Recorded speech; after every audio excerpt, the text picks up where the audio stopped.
वंदे मातरम, वंदे स्वराज। देशवासियों, गुजरात के राजकोट से मैं अशोक भाई पटेल पक्ष मुक्त भारत के इस दूसरे एपिसोड को आपके सामने प्रस्तुत कर रहा हूं। जैसे कि पार्टीलेस भारत के पहले एपिसोड में हमने ब्रह्मांड के उद्भव से लेकर के सन 1492 तक की बात की और हमने ये भी समझा कि ये पूरा ब्रह्मांड ये यीशु के जन्म से भी पहले, मतलब बिफोर क्राइस्ट, उत्क्रांति के उस काल में भी मानव जात ने अग्नि और चक्र वगैरह का इन्वेंशन किया। और उस काल में हमारे भारत में भी बिफोर क्राइस्ट के काल में गुप्ता डायनेस्टी के समय बहुत सारे विदेशी आक्रांताओं ने यहाँ पर आक्रमण किया। उसमें शक, कुषाण, हूण वगैरह भी थे। उसके बाद एडी का मतलब after the death of Christ 1492 तक की बात हमने की। और 1492 में वेटिकन के पोप अलेक्जेंडर छठवें ने एक पपल बुल जारी किया और उस पपल बुल के जारी करने के द्वारा उन्होंने एक ऐसा फतवा दिया और दुनिया को दो भागों में बांट दिया। और उसके अनुसार स्पेन और पोर्टुगल के लुटारों को उन्होंने दुनिया का पूर्व और पश्चिम भाग बांट दिया। उस अनुसार 1492 में पृथ्वी के इस गोलार्ध में अमेरिका की तरफ 1492 में क्रिस्टोफर कोलंबस, जो कि स्पेन का एक लुटेरा था, वह दरिया के मार्ग से अपने 3 जहाजों को लेकर के वो निकल पड़ा था। उस समय जो व्यापार होता था उसमें स्पाइसेस का बड़ा व्यापार भारतीयों के द्वारा किया जाता था। तो उसी व्यापार की लालच में वो अपने मन में ये मान करके कि वह इंडिया को खोजने उस दिशा में जा रहे हैं।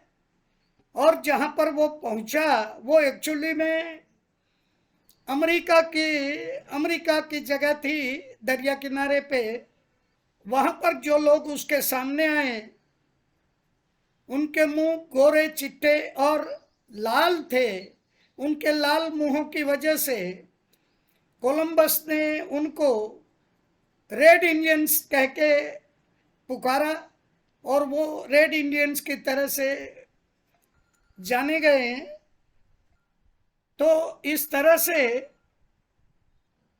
दुनिया के उस भूभाग में कोलंबस पहुंचा था।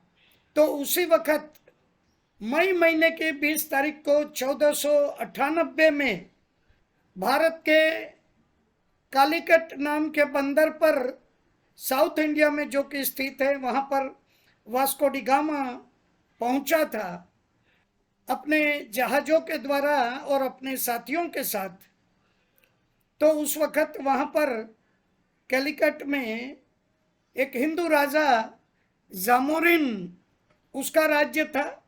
तो जामोरिन के सैनिक वहां पर पहुंचे और उसको लेकर के राजा के सामने प्रस्तुत किया गया।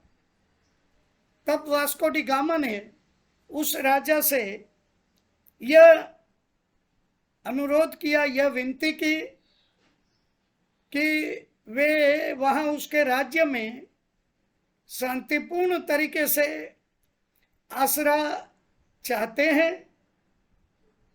वो दरिया में भूले भटके वहां पर आ पहुंचे हैं और चाहते हैं कि उसके राज्य में वो उन्हें आसरा मिले। तो उस राजा ने उसकी विनती को स्वीकार किया और उस तरह से पोर्टुगीज लोग यहाँ भारत में सबसे पहले पहुंचने वाले विदेशी रहे।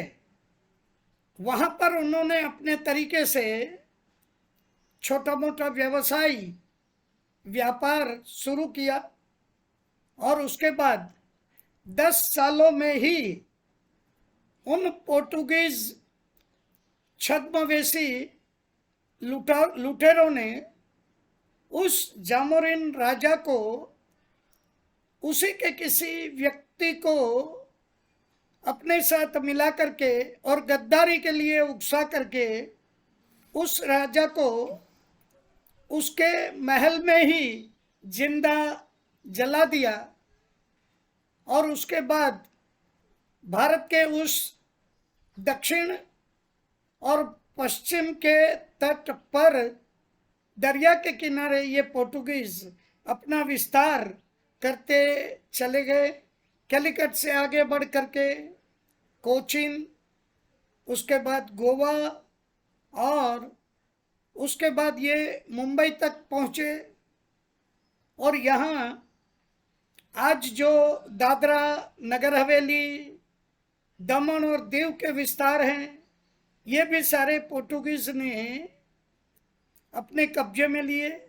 मुंबई का जो टापू, उस समय मछुआरे के कुछ झोपड़े ही हुआ करते थे।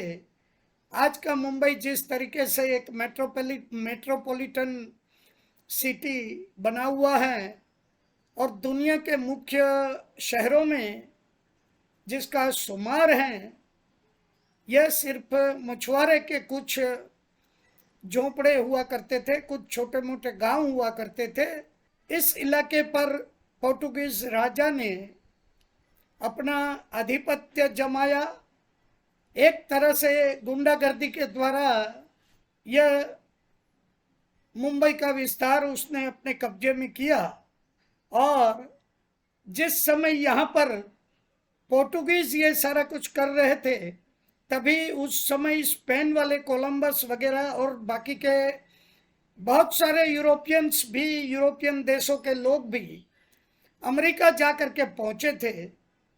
तो वहां पर उस समय वे सारे वहां के मूल निवासी आदिवासी, जो कि जिसको कि रेड इंडियंस के नाम से जाना गया था, उनको खत्म करने में वे लोग लगे हुए थे। तो इस तरह से यूरोप के ये वासी दुनिया के उस तरफ भी और दुनिया के इस तरफ भी, जैसा कि पोप अलेक्जेंडर छठवें ने ये कहते हुए उनको ये दुनिया के 2 गोलार्ध उनके सुपुर्द किए थे और उनको ये मार्गदर्शन दिया था कि इस विस्तार में जाकर के वे इस विस्तार के स्थानिक निवासी जो अंधकार युग में जी रहे हैं, ऐसा कहना था उस पोप का। और उसने उन्हें ये कहा था कि इस विस्तार में जाकर के वे वहां के निवासियों को यीशु का प्यार और करुणा का संदेश दे। तो इस तरह से ये देखिए कि अमेरिका में क्रिस्टोफर कोलंबस और बाकी के यूरोपियनों के द्वारा रेड इंडियनों का हत्याकांड करके ये प्यार और करुणा का संदेश दिया जा रहा था। और उसी वक्त भारत में ये पोर्टुगीज लोग भी दक्षिण और पश्चिम के दरिया किनारे पर भी यीशु का प्यार और करुणा का संदेश जब सुना रहे थे, तो उसके बाद सन 1560 में उस समय के पोर्टुगीज राजा की बेटी की शादी ब्रिटिश प्रिंस के साथ, ब्रिटेन के राजकुमार के साथ जो तय की गई, तो उस शादी में उस पोर्टुगीज राजा ने अपनी बेटी को मुंबई का वो गुंडागिरी के द्वारा हथियाया हुआ टापू वह उसने दहेज में अपनी बेटी को दिया। इस तरह से पोर्टुगीज राजा की बेटी जो शादी के बाद जाकर के ब्रिटिश क्वीन बनी, उसकी मिल्कियत बनी ये मुंबई का टापू। तो बाद में ये क्वीन एलिजाबेथ ने अपने पार्लियामेंट में एक रॉयल चार्टर के द्वारा एक कंपनी खड़ी की गई, ईस्ट इंडिया कंपनी, जो कि 31 दिसंबर 1600 के दिन ये कंपनी खड़ी की गई और इस कंपनी को रॉयल चार्टर के द्वारा भारत में भेजा गया और मुंबई का वो टापू जो उसकी मिल्कियत था, वहां पर उनको रॉयल चार्टर के द्वारा व्यापार करने के लिए उस ईस्ट इंडिया कंपनी को यहाँ भेजा गया। बाद में सन 1617 में थॉमस रो उस समय के मुगल बादशाह जहांगीर के दरबार में भी पहुंचे और उनसे सूरत में एक फैक्ट्री डालने की अनुमति चाही और उस तरह से वहां पर सूरत में एक फैक्ट्री भी डाली गई अंग्रेजों के द्वारा।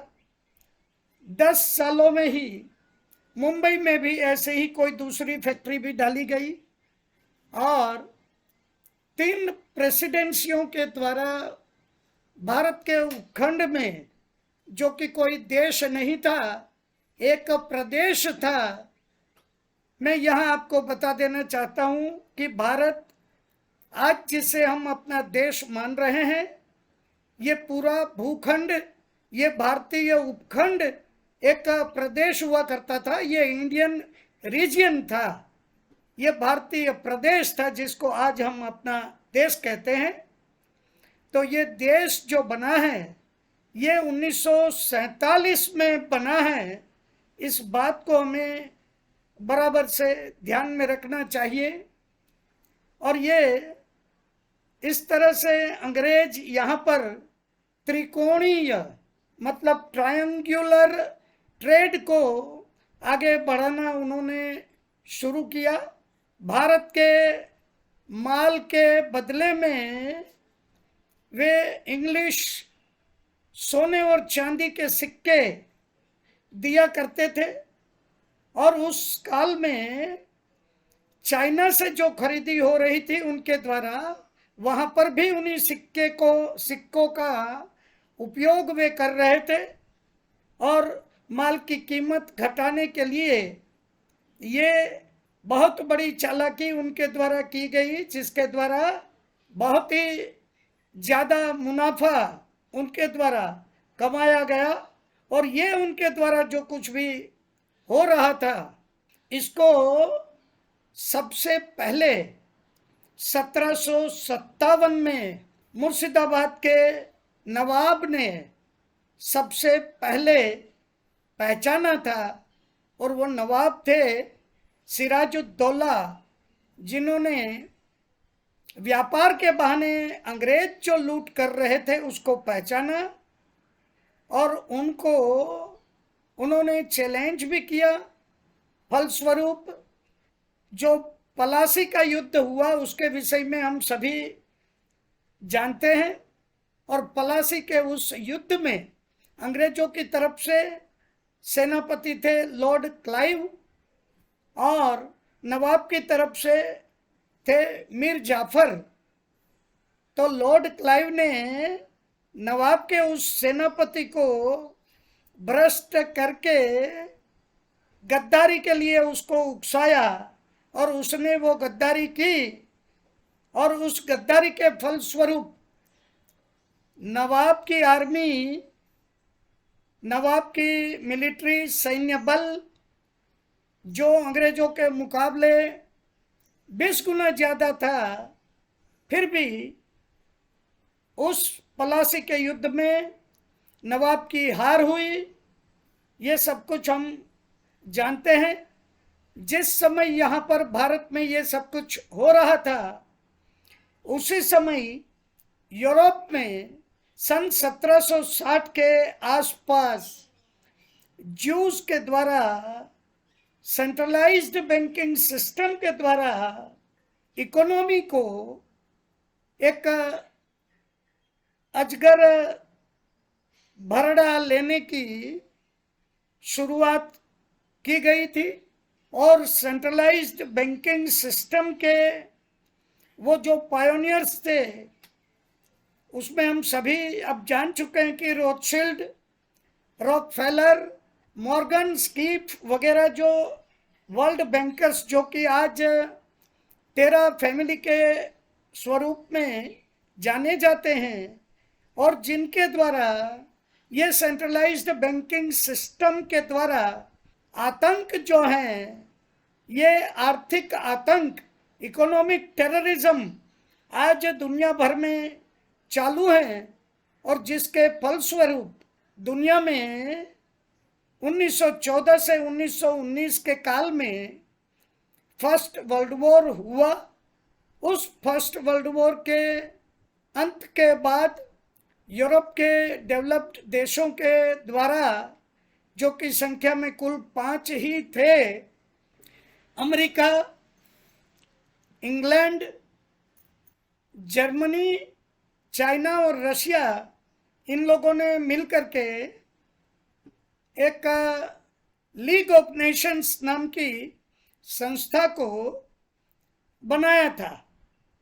और उसके बाद लीग ऑफ नेशंस की संस्था को बनाने का हेतु था दुनिया में शांति को बरकरार रखना।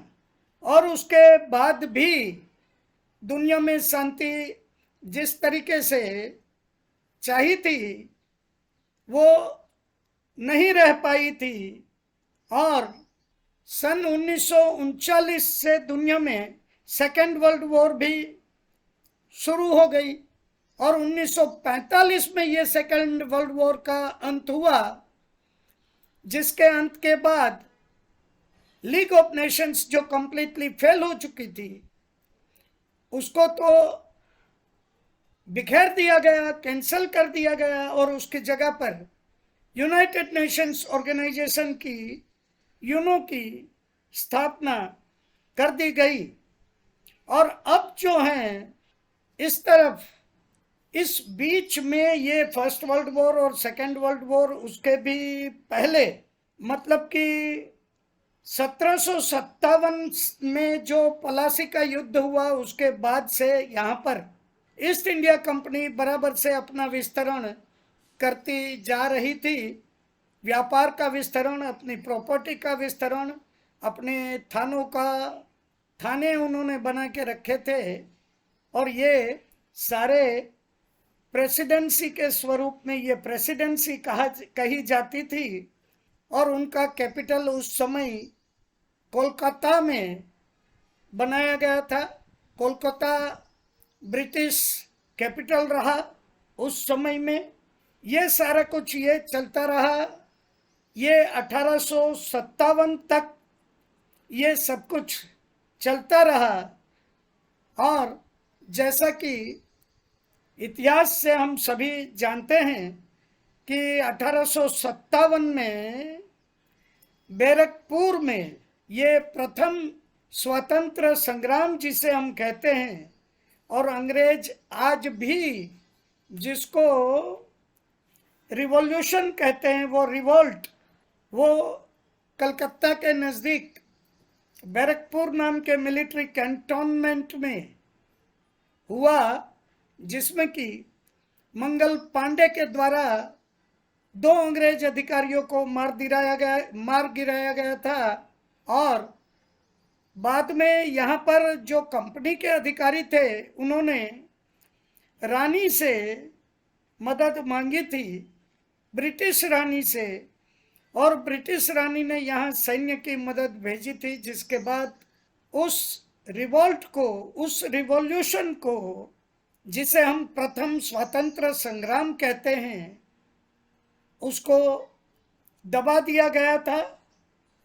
और उस रिवोल्ट के बाद 10वें दिन ही मंगल पांडे को बैरकपुर के उस कैंटोनमेंट में ही फांसी दे दी गई थी।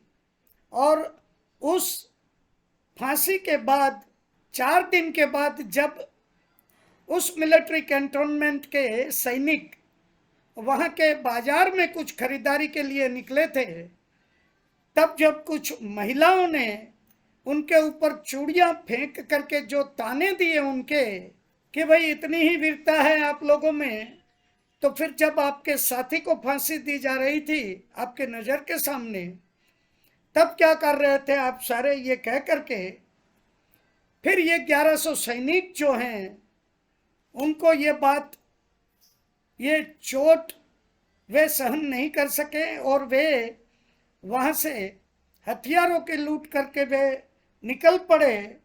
और ये करीब करीब 1100 सैनिकों के द्वारा ये मेरठ, आगरा और दिल्ली वगैरह जगह में, हरियाणा और पंजाब की तरफ भी ये लोग गए और पूरे भारत में ये जो है वो बहुत बड़ा हत्याकांड भारतीय लोगों के द्वारा, प्राय अंग्रेजों का, कंपनी के उन अधिकारियों का, उन कर्मचारियों का यहाँ भारत में कंप्लीटली सफाया कर दिया गया। इसके बाद सन 1858 में ब्रिटिश रानी के द्वारा फिर रिकैप्चर किया गया। इसके बारे में अब जो है आगे ये पार्टलेस भारत के तीसरे एपिसोड में आगे की बात मैं बताऊंगा। तो यहाँ तक सन 1492 से लेकर के यहाँ तक 1857 की क्रांति तक की बात इस एपिसोड में हमने समझी है।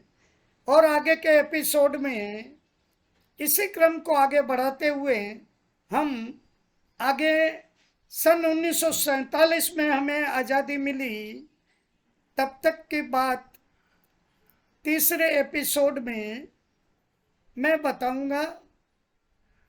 आभार, धन्यवाद, वंदे मातरम।